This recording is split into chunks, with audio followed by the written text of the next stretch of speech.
Huh. Now I gotta wonder if my microphone's working. Anyway, seems to be working. Can you say my? I started out a second ago, and the microphone said your microphone wasn't working. But anyway, I started out with saying, can you say quagmire? Um, our position in Syria is absolutely ridiculous. We have Sunnis and Shias. We have the leftover Baaths who have been pissed on by the Sunnis after we got rid of Saddam. Well, Saddam, of course, was the head of the Baaths, and the Baaths run everything there was in the country. And when we cut the head off of the Baaths and told the rest of them they couldn't participate in the new government and they couldn't run anything in the old government that they'd ran, like the power stations, like the railroads, like everything that meant anything, all the refineries and the oil fields and everything else. Um, we made it so no one could run it. First of all, with idiot Bush under the leadership of Rumsfeld and Cheney, went in and destroyed every fucking thing there was.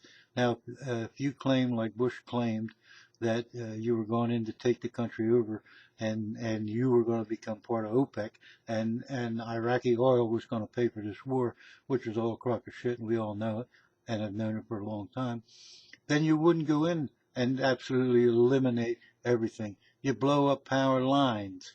You interrupt the transmission. You don't blow up the power station knowing that you're going back in there to take over the country and you got to rebuild everything. You blow up one or two bridges to prevent them from escaping, but you don't blow up every bridge over every river.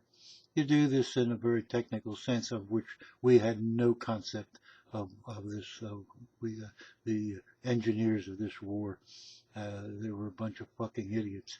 Uh, you don't destroy the oil fields. You don't destroy the refineries. But we went in and we destroyed every fucking thing. And still, most of it hasn't been rebuilt or replaced. They're still not putting out the oil that they did under Saddam.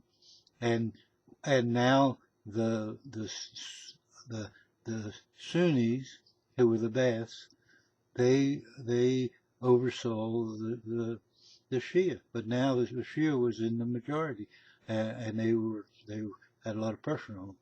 Now the Shia rule the country, and the Sunnis are out of work, out of everything. That we made it impossible for them to make a living or to regain. They were the ones that had the scientific minds. They were the ones that were educated, sophisticated, the lawyers, the doctors, the engineers.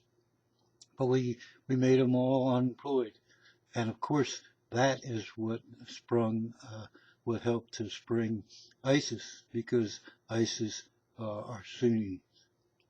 Now, we go in there, now we have Russia, Turkey, Iran, Iraq, the Kurds, everybody's involved. Now, we claim that we want to arm the rebels, but uh, we haven't made any decent vetting of who the good guys are and who the bad guys are, and we know what kind of luck we had when we armed the Taliban to fight the Russians. We set ourselves up every time for the next catastrophe. Now we've got Russians bombing the opposition to the government of Syria. We've got everybody else fighting against Syria.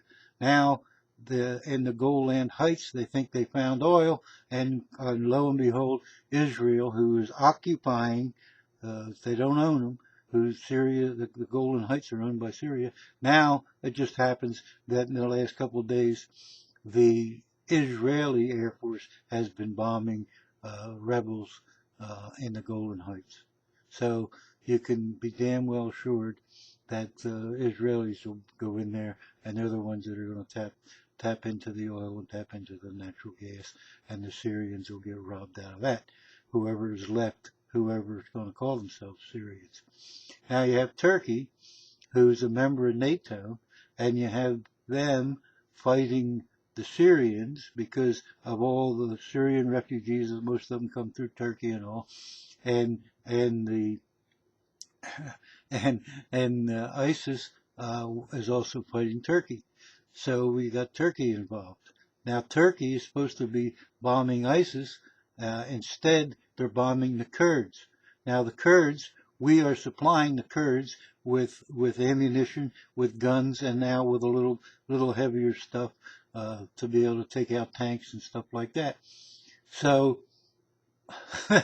so the member of NATO, Turkey, which we are obligated by by treaty to come to the defense of, they are bombing the people that we're arming to fight the Syrians. Now, what the fuck sense does that make? We have no idea who in the Syrians, who the decent rebels are, if there are any. You can see what luck we had with the Arab Spring. The only country that come out ahead was Tunisia. And why? Because there's probably no oil or any other fucking thing anybody wants in Tunisia, so we'll allow them to have a democratic government. But every other place, it failed in Egypt, it's failed in Algeria, it's failed every other place they tried. Now, how do we get out of this quagmire? Now we've got combat troops in fucking Syria.